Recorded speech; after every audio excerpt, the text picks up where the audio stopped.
சொல்றதுல எனக்கு ரொம்ப பெருமை. நான் அண்ணாமலை பல்கலைக்கழகத்தில் வேளாண் குலத்தில் இளங்கலை வேளாண்மை பயின்றிருக்கேன். இன்னைக்கு என் பொண்ணு இந்த இன்ஸ்டிடியூஷனில் பிஎஸ்சி ஹானர்ஸ் அக்ரிகல்ச்சர் சேர்க்கறதுக்காக கூட்டிகிட்டு வந்திருக்கோம். நான் படிக்கும்போது, நான் சேரும்போது எனக்கு விவசாயத்தை பற்றி ஒன்றுமே தெரியாது. இந்த மாதிரி சென்னை புறநகரில் தான் நான் வளர்ந்தேன். விவசாயம் படிக்க போகும்போது நிஜமாவே ஒன்றுமே தெரியாது. நெல் எந்த செடியில் வளரும், செடியில் வளருமா, மரத்தில் வளருமா, பச்சரிசி எதில் காய்க்கும், இப்படி தான் எங்களுக்கெல்லாம் சந்தேகம் இருந்தது. உங்களுக்குமே இன்னைக்கு நிறைய பேருக்கு அந்த சந்தேகம் இருக்கும். சார் சொன்ன மாதிரி எங்கள் அப்பா என்னை பிஎஸ்சி அக்ரி சேர்க்கும் போது க்ரீனிங்கில் சைன் பண்ணலாம் இதை சொல்லி தான் என்னை சேர்த்து விட்டார். அன்ஃபார்ச்சுனேட்லி எனக்கு அந்த ஆப்பர்ச்சுனிட்டி கிடைக்கல. பட் இன்னைய வரைக்கும் நான் இந்த ஃபீல்டில் இருக்கேன். கவர்மெண்ட் ஜாபுக்கு என்னால் போக முடியலன்னாலும் இன்றைய வரைக்கும் நான் என்னை அப்டேட் பண்ணிவிட்டு, இன்றைக்கி லேட்டஸ்ட்டாக ஹைட்ரோபோனிக்ஸ்னு ஒரு டெக்னாலஜி இருக்குது, அதை நான் அப்டேட் பண்ணிவிட்டு இன்றைக்கி நான் கன்சல்டண்ட்டாக இருக்கேன். இன்ஸ்டிடியூஷன்ஸ்க்கு நான் கன்சல்டன்சி பண்ணிகிட்ருக்கேன். கவர்மெண்ட்டுக்கு தமிழ்நாடு அரசு முதல் வேளாண் பட்ஜெட் கொண்டு வந்த போது அதோட ஆலோசனை கூட்டத்தில் 100 பேரில் என்னையும் அழைச்சிருந்தாங்க. என்னோட ஆலோசனைகள் 4 பட்ஜெட்டில் அறிவிச்சாங்க. இது ரொம்ப பெருமையாக நான் சொல்லிக்கிறேன். எனக்கு இந்த எக்ஸ்போஷர் எங்கேருந்து கிடச்சிது, இந்த மாதிரி ஒரு கன்சல்டண்ட்டாக இருக்கணும், ஒரு பெண்ணாக இருந்தாலும் வீட்டு வேலை, ஒரு குடும்பத்துக்கு வந்ததுக்கப்புறம் நிறைய ஹர்டில்ஸ் இருக்குது, அதையும் தாண்டி நான் இன்னைக்கு ஒரு கன்சல்டண்ட்டாக இருக்கேன் அப்படின்னா அந்த இன்ஸ்டிடியூஷன் அண்ணாமலை இன்ஸ்டிடியூஷன் அண்ட் என்னோட படிப்பு, இந்த படிப்பில் மட்டும்தான் எனக்கு தெரிஞ்சு 4 வருஷத்தில் நிறைய எக்ஸ்போஷர்ஸ் கிடைக்கும். 4 வருஷம் நம்ம படிச்சுட்டு வரும்போதே ஆல்மோஸ்ட் இந்தியா ஃபுல்லாக உங்களுக்கு டூரில் கூட்டிகிட்டு போய் காமிப்பாங்க.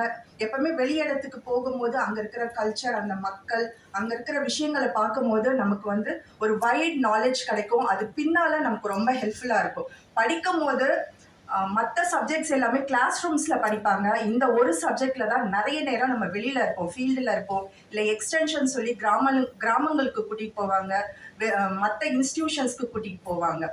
என் பொண்ணு என்னோட நிறைய விஷயங்கள் என் பசங்களையும் நான் கூட்டிகிட்டு போவேன்.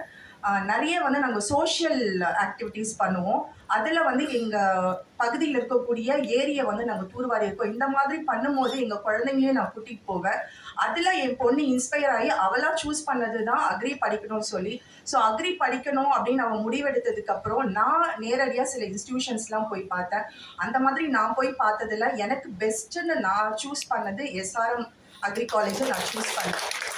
நான் வந்தபோது நாங்கள் 2 பேருமே வந்தோம். ஃபுல் இன்ஸ்டிடியூஷனும் நாங்கள் போய் பார்த்தோம். இந்த ஃபெசிலிட்டிஸ் நாங்கள் படிக்கும்போது இவ்வளோ ஃபெசிலிட்டிஸ் இல்லை.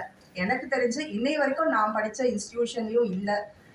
இந்த ஃபெசிலிட்டிஸ் எனக்கு ரொம்பவே பிடிச்சிருந்தது. இன்றைக்கி சோஷியல் மீடியாவில் நிறைய விஷயங்கள் இங்கே படிக்கும் போதே நிறைய எக்ஸ்போஸ் பண்ணலாம். ஈவன் அதை கூட இவங்க ஒரு லேப் வச்சு எப்படி நீங்கள் அதை விஷுவல் மீடியாவாக கொண்டு போய் சேர்க்கறது, நாங்கள் படிக்கும் போது பேப்பரில் எப்படி கொண்டு போகிறது, ஸ்டேஜில் எப்படி அதை நம்ம ப்ரெசென்ட் பண்ணுறது, அந்த மாதிரி விஷயங்கள் சொல்லி கொடுத்தாங்க. இன்றைக்கி இவங்க விஷுவல் மீடியாவில் எப்படி நீங்கள் ப்ரெசென்ட் பண்ணுறதுங்கிறதே லேப் வச்சு இங்கே சொல்லி கொடுக்குறாங்க. அதே மாதிரி நீங்கள் ஃபார்மர்ஸை காண்டாக்ட் பண்ணணும்னு சொன்னாலும் சரி, இல்லை கார்ப்பரேட் லெவலில் மீட்டிங் போகணுன்னு சொன்னாலும் உங்களோட லாங்குவேஜ் ஸ்கில் ரொம்ப இம்பார்ட்டண்ட். அதுக்குமே இவங்க இம்பார்ட்டன்ஸ் கொடுத்து அதுக்கு ஒரு லேப் வச்சுருக்காங்க. இந்த ஃபெசிலிட்டிஸ்லாம் பார்த்துட்டு என் பொண்ணு இந்த இன்ஸ்டியூட்டில் தான் படிக்கணும்னு சொல்லி நான் முடிவு பண்ணேன். படித்ததுக்கப்புறம் நிறைய எக்ஸ்போஷர்ஸ் இருக்குது. கவர்மெண்ட் ஜாபுக்கு போகலாம், ப்ரைவேட் ஜாபுக்கு போகலாம், நம்ம நினச்ச ஒரு ஆண்டர்ப்ரூனராக மாறலாம். நெக்ஸ்ட் மந்த் நான் என்னோட கம்பெனியை ப்ரைவேட் லிமிட்டடாக கொண்டு வரணும்னு விருப்பப்பட்டு என் பொண்ணை அதை பார்ட்னராக என் பொண்ணையும் போட்டு ரெஜிஸ்டர் பண்ணணும்னு சொல்லி முடிவு பண்ணியிருக்கோம்.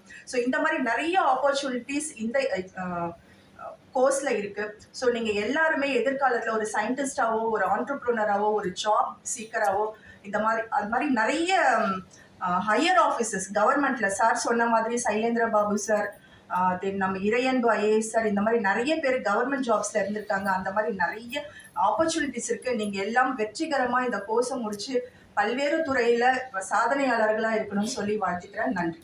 தேங்க்யூ.